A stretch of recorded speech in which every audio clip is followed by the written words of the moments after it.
your ruler. Sold.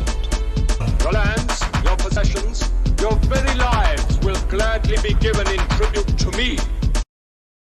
What's up, guys? So Christian Bale is one of my favorite actors and stars in some of my favorite movies.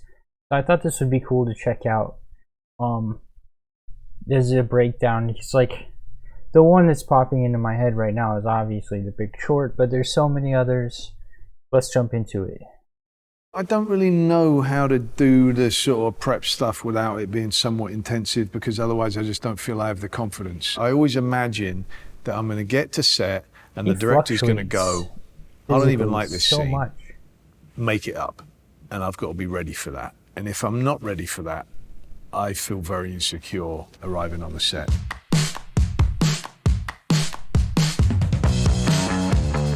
American Psycho. New card. What do you think? Whoa, very nice. Look at that. Picked them up from the printers yesterday. Good coloring. That's bone. Any scene we were doing every single day, I had the book by my side and I would read through it every single time because Brett had just had so many wonderful descriptions. And I think that was why Mary and I clicked, was because when I could do 1,000 now. Every morning, his routine. I can do 1,000 crunches now. I just went to her apartment and it was just her with a little camera. And I didn't approach it like she said the other actors had, where they were talking about what's his childhood, what's the reason he's become this. I was like, none of that really matters. He's just like this alien. And so as we were doing the scene, I started laughing and she started cracking up, and we both realized we had the same very sick sense of humor, and we were like, oh yeah, all right, this will work between us. She really put herself on the line, you know, and I so appreciate that, because she had so many known actors who were stepping up and wanted to do it, and she just said, no, I want Christian, even though all the financiers were saying, we're going to give you no money, and then actually kicked the two of us off. You know, we went and we did a stage reading in New York for it. Willem Dafoe was there, Chloe Sevigny was there, and Bret Easton Ellis was there, and then we got the money, yay! But what our agents forgot to do, our agents at the time, forgot to do, was to include us in the package. And so we raised the money and then they said, right, and the two of you, bye-bye. But I went a little bit psycho myself in that I just said, no, I'm still making the film. And even though other people were cast, other directors were on board, I just kept on prepping. And I would call Mary up and she would say, Christian, they've given it to other people. And I was like, yeah, no, it doesn't matter. We're still going to make it. And she was like, ooh, he's lost the plot. And all my friends were saying that to me, like, what are you doing? And I was turning down.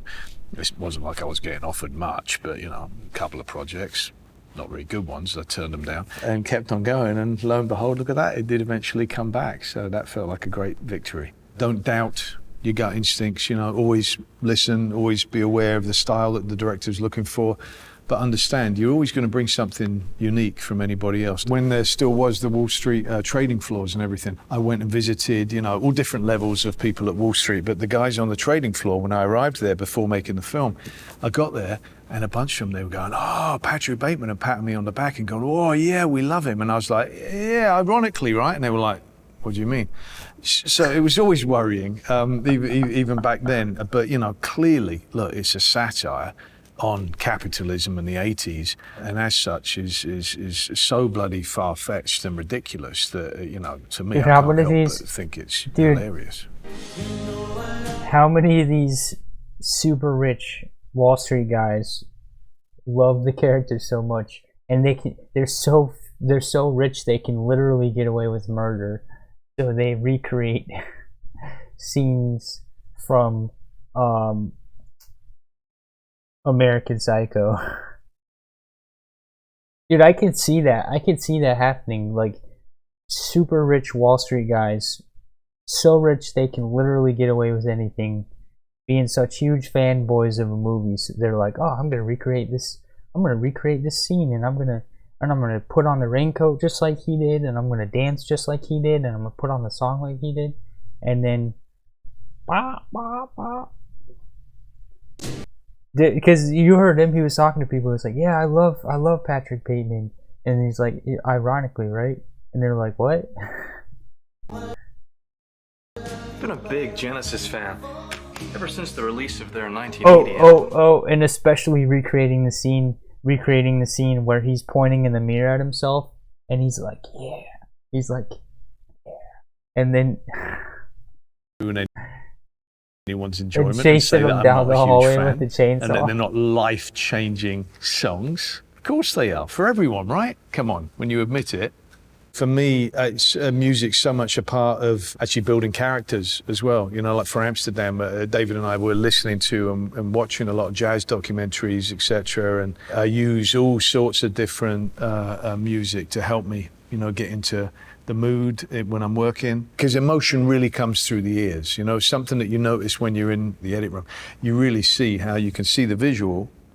Keep that the same. That change was the what I was music, talking and it about, them absolutely changes recreating the way that. you feel about it. So it's such a, you know, joy of life. Get a goddamn job, Al. You got a negative attitude. That's what's stopping you. I remember somebody threatening me on the street because some people did object to the film getting made and all that. And I remember people saying that they were going to do me harm and stuff like that, you know. And I would actually go like, I remember somebody warned me, must have been a friend of mine who was crazy early on the internet. And they warned me, they called me up and they went, there's some person and they know where you walk every single day and you go down this back alley and they say that they're going to jump on you and they're going to rip your cerebral cortex out of your head. So please don't go down that alley. So of course I was like, I'm going to that alley. What? I want to see what happens. And unfortunately, nothing. I kept walking up and down it going, where are they? Come on. What's... But nothing ever happened. Cerebral cortex. I'm Batman.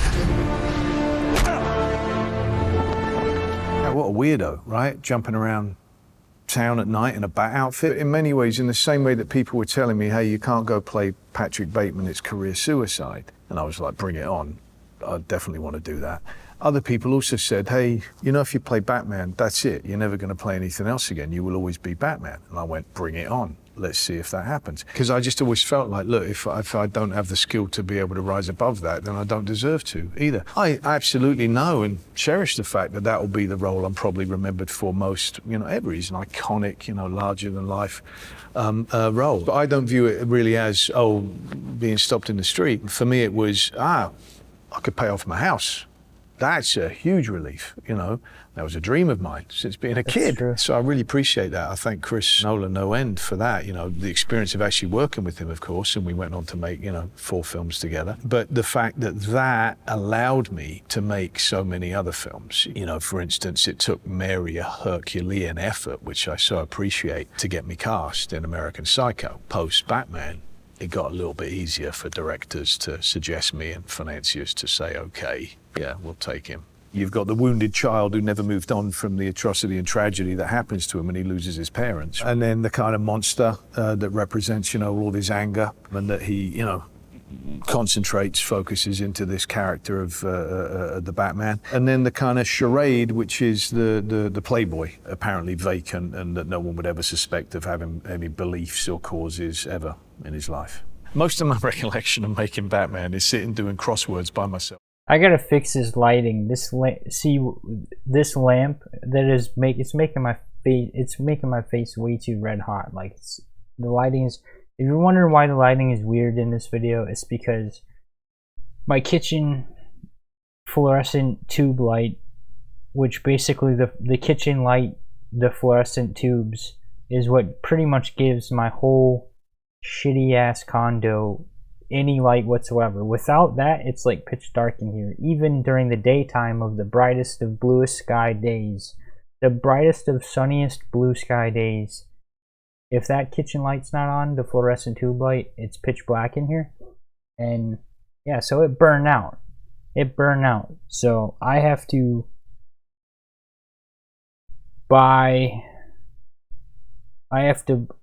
spend $50 to buy new fluorescent tubes to replace that at the beginning of November. Until then, I'm making do with this lamp, and it's messing up the whole lighting of the video. And let me see how it looks with it off, because this is, I'm sitting here and I'm like, what the hell, man? I freaking...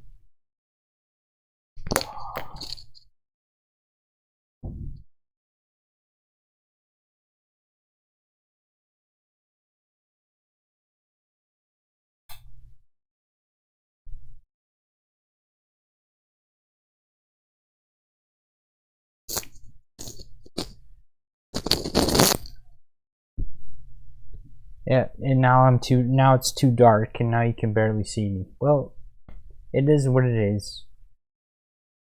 It is what it is, and now it's so dark you can barely see me.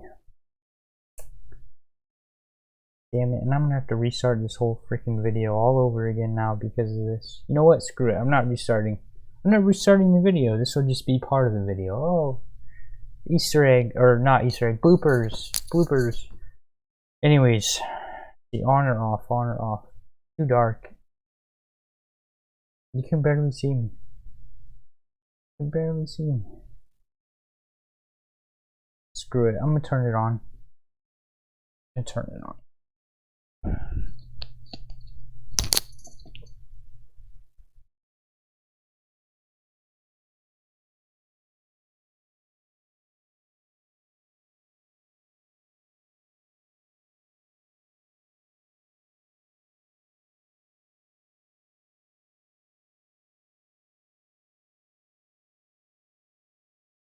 Okay. Oh well.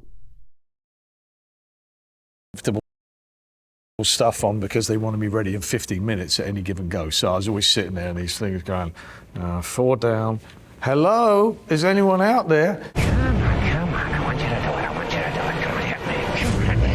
Come on, hit me. Ah!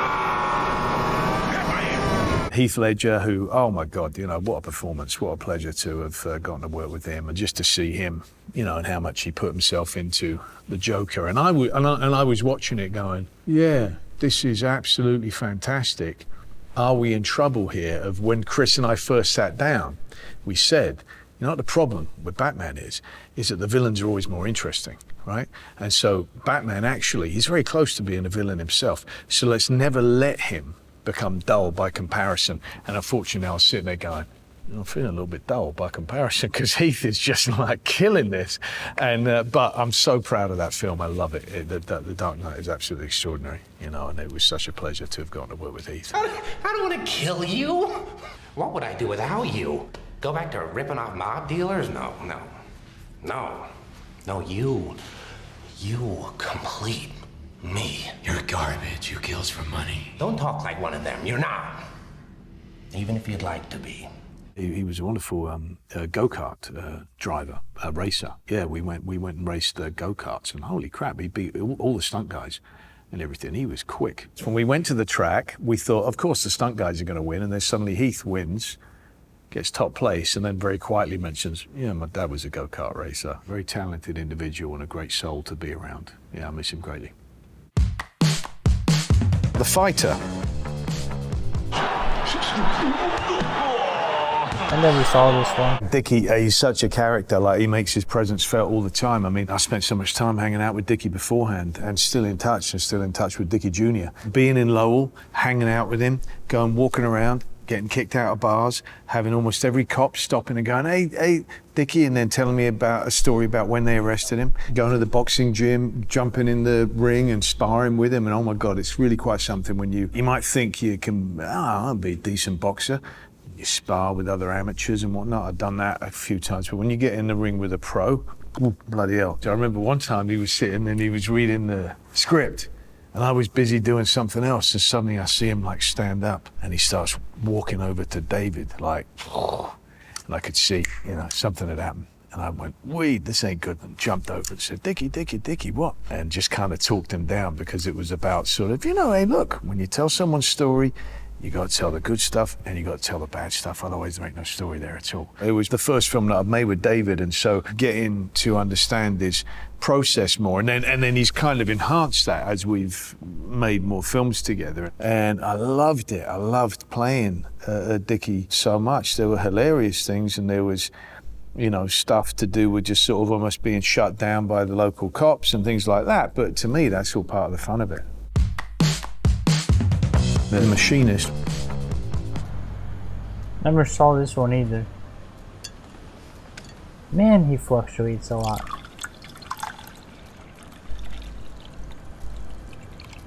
You okay? Don't I look okay? Brad, when I turned up, was really stunned at how much weight I'd lost. He went, oh, you really did it. Like, he didn't think I really was going to. That was just a outward show of his guilt and being eaten alive, literally, by guilt. I'd come off of making a couple of films that I'd been less than satisfied with, and just really wanted something where I could become immersed and obsessed with it. I remember at the time it was like not the smart thing to do because there was no money in it, and it was like, oh bloody hell, I'm going to lose my place where I'm living, and I was quite newly married and all that. So it wasn't the business smart thing to do, but I've never been smart in a business way. But it was something that I really wanted to challenge myself and kind of see, could I achieve that? Could I fulfill how I imagined the part of Trevor should be played, and testing myself. Perfect fit. A lot of times, actually, I would sit there with headphones in, but I wasn't listening to anything. I And was this just was pretending to after listen so that I Batman. could actually hear everything that This was is going on, but after nobody thought I Batman. could. Also, at the time, Which I is was crazy. engaged in a very filthy habit of You didn't smoking, have to so I do was this. rolling my It own was already cigarettes set. and sitting there puffing away. I did read numerous things. I remember, because of the conversation with Brad, the director, I read Crime and Punishment, but then I was reading a lot lighter fare as well. The main point was that somehow losing all the physical weight put all the energy into my brain, and so I only slept 2 hours a night, and all I wanted to do was read. And so I would just sit and read endlessly, and I found that I could read without stopping and needing to move or get a distraction. I could just sit and read for 10 hours straight without moving a muscle. Yeah, I can't do that now. The Here Big we Short. Here we go. I've been very clear. People will withdraw their money. Lawrence, that would be so stupid. I mean, if the fund's capitals drop too much, then the swap's contracts are voided, and then the banks get to keep all of the collateral. Wait a minute. Wait. All of it. What? The contracts are voided? The contracts are voided? I had a wonderful day where we sat in his darkened office together and just chatted, and they'd scheduled all these things for us to go out and about and do different stuff, and we ended up doing none of that because we just enjoyed talking with each other so much and had just an extraordinary day. And he was so helpful, and then he came to visit the set, and then we keep in touch from time to time, and he's an extraordinarily special guy, and wow, what a role. And also my first time working with Adam, which I just loved. He's something else. It's like with David. When you get really great directors, they're very unique in the way that they work.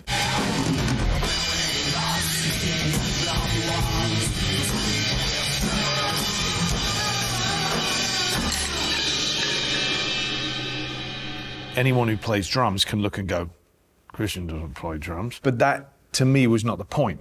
The point was not that Michael Burry was a shit-hot drummer.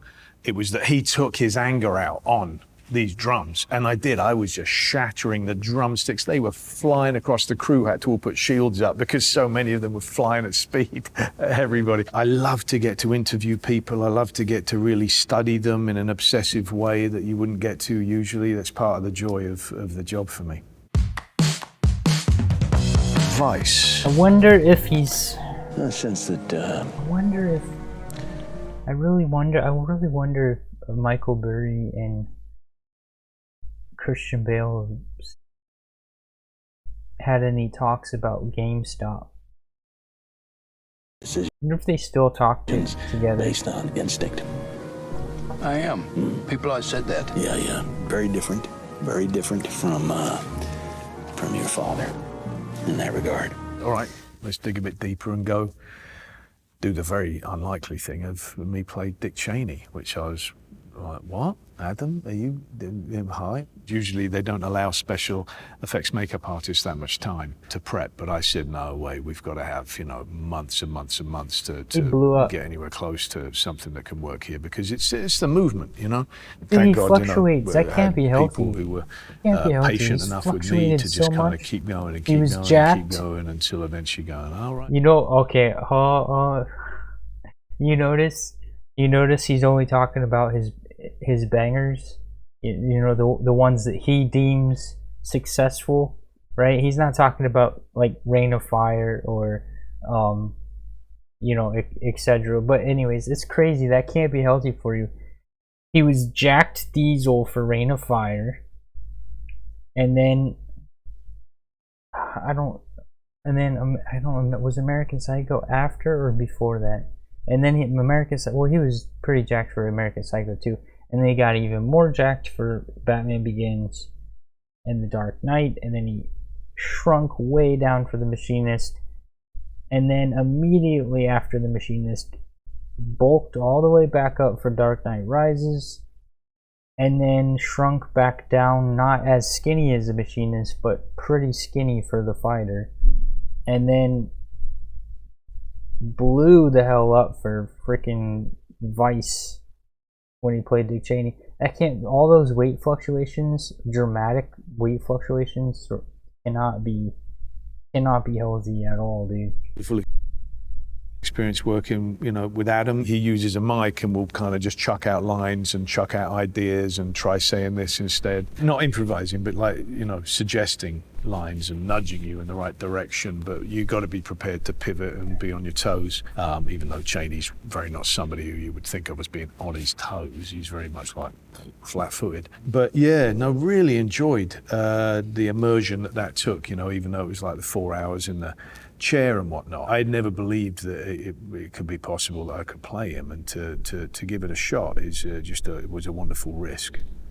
You have authorization to shoot down any aircraft deemed a threat. Presidential authority? That is correct. All orders are Unidir. Unidir, sir? Unless otherwise directed. Mr. Vice President, are we sure these are the proper rules of engagement? The country is under attack. The ROE is fluid. Well, he was very brilliant. He is. He is a brilliant man. Whether you agree with what his intent, was and is, there's absolute brilliance and intelligence there. He rose incredibly quickly for good reason. He understood the machinery of politics better than anyone else did, and so he could manipulate that. And for someone who was absolutely awful at like retail politics, he had no interest in kissing babies or whatever. He was very interested in the true mechanics of power and how that works, and there's nobody better at it than him. Empire of the Sun?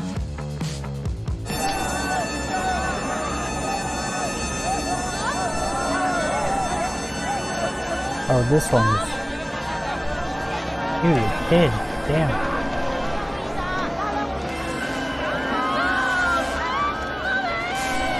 Man, what an adventure. Yeah, it was something else. I got to not go to school and travel about by myself. And I had no idea just how unique that experience was at the time, because I didn't realize that every film didn't build a bloody runway that planes could land on in the middle of a marshland in Spain, or build a pagoda, or build huge hospitals, or build literally half a full-size stadium out there. I didn't realize every film didn't travel to China and have 10,000 extras up and down the bund. It wasn't until later, when I was on much smaller films, I went, oh yeah, that was a big one. Which I think was great in that way, because I didn't really feel any pressure, and at that age I didn't really feel like an actual film was going to come out of it at the end. I was just in the moment doing it. Animals and children are the best actors. You can't compete with them, and the reason is because they don't give a shit about the consequences. And in many ways that was how I felt when I was making Empire of the Sun. Not through any intentional thing, it just didn't even enter my mind. B-29s? Yep, the Super Fortress, what we call a hemisphere defense weapon. Where from? Okinawa, Philippines. Tokyo is in bombing range now. Tokyo? Tell them to think of going home soon. There's a great purity to just playing a role, and that's it, because every kid does it. Every kid. I still consider that I play dress up for a living, and kids do that naturally. It only gets spoiled when adults come in and ruin it by bringing money and expectations and you should do more, etc. That's when things go wrong. I never felt that while I was filming. There were times, because I left my family, etc. They weren't able to come with me, so I'd be like in the airport, crying my eyes out, going, I don't want to go. But when I got there, man, I was loving it and I was enjoying it no end. But then it was when I started doing the press, I didn't get that. I couldn't understand that. And I didn't understand why I had to keep talking about the same thing all day long. And I was starting to go insane, and then people follow me around or whatever. And so that was when I went, oh no, this isn't for me. But I always focused on going, yeah, but I really did love doing it itself. So let's try to figure it out so I can deal with this part of it and not have to stop doing the bit that I really do enjoy. There's a price for everything, and it's once you get your head around it, it's a very small price to pay for getting to tell stories. And I recognize, and I'm so grateful for what I do get to do. Amsterdam. How can I know this is you really in the picture? Yes, sir. So, well, I'm the doctor. She's the nurse. He's the attorney. We all met in Belgium, which, if you recall, is where we met for the first time. To Bert, someone who's in experimental medicine, and likewise so with Yeah, his that's brace, you gotta know, it's suck. something that That's gotta suck, especially for someone who's like already like naturally paranoid, or you know, like feeling like you always have eyes on you because you act. Because, dude, that's like, you know, sure he's a multi-millionaire, and but that's gonna suck. Like not being able to be anywhere without feeling like you have eyes on you. 'Cause you can feel people. Heck, I can feel it when my dog's eyes are on me. It sucks. It's like, dude, why are you staring me down right now? Why are you staring me down right now? And you turn around, and sure enough, he's staring you down, right? So it's like, but at the same time, it's hard to feel bad for them because they are multi-millionaires, who with private security, and they don't have to interact with anybody they don't want to. Heck, Johnny Depp's never even bought his own toothpaste. Heck, Joe Rogan hasn't even known, according to his own friend, one of his best friends has said, Joe Rogan hasn't known the price of toothpaste in 30 years. It's like, he told us, like, hey Joe, I need some money to go buy some toothpaste real quick. Can I borrow some money? And he's like, sure, what's toothpaste, like $20? And he's like, what the fuck, Joe? So disconnected. he's got such terrible injuries, you know, to his back and his spine and everything like that. So, no, I just kept on all the time because also you see it through the suit, you know. It's kind of like two little bumps of the metal sticking out, you know. And if I can avoid acting, I do avoid acting. Like if you can just really do it and be uncomfortable, why bother pretending to be uncomfortable? Just be uncomfortable.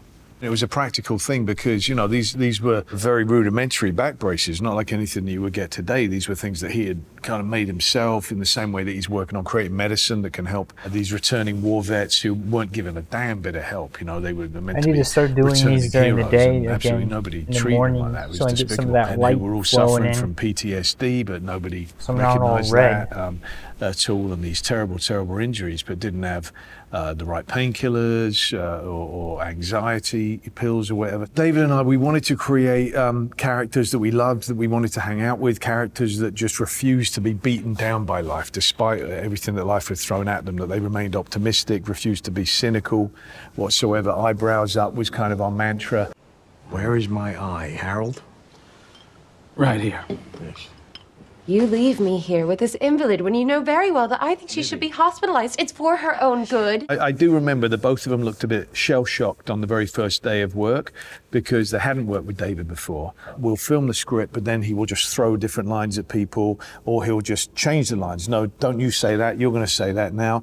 And he'll be laying on the floor underneath here, and then he'll crawl during the scene over there, and then he'll be up behind the camera over here, and then he'll just say, change everything and go do that. And I love it, but David would occasionally come to me when he saw someone was just sort of looking like a deer caught in headlights and say, oh, can you go be the ambassador and just explain how we're going to do this? And then everyone got into it, and then it's really joyful and just a very, very satisfying experience. And Margot and JD just embraced it.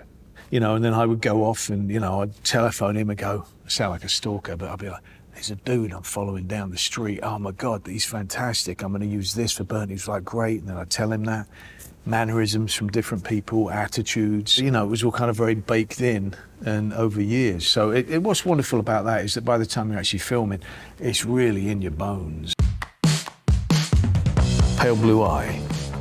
There's so many good actors. I tell you, lately I've been so blessed with the different amount of talented actors I've gotten to work with, and so it was a real pleasure to work with all them. But let me just focus on one, and that would I'm be just really Harry surprised Mellon, at how Harry's many just a Christian really Bale movies I superb haven't seen. actor. And so I just I never enjoyed realized how any day that many we got to do that scenes I together. haven't Scott seen Cooper before. and I have worked together now. This is our third film. I thought I've seen all I love of working most with of his Scott, films. and this was something that we've been talking about since like 2012 that he had been putting together. He is prolific beyond belief in terms of his writing.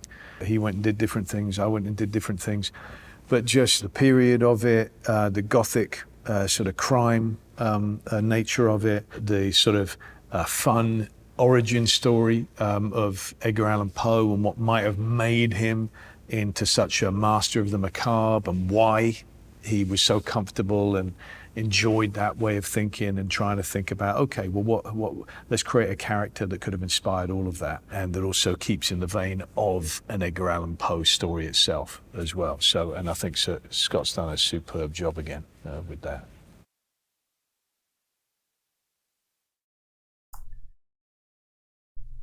I think I have seen most of Christian Bale's movie. I think the reason why most of those I haven't seen is because those are like artsy fartsy films that he considers his best. He considers his favorites.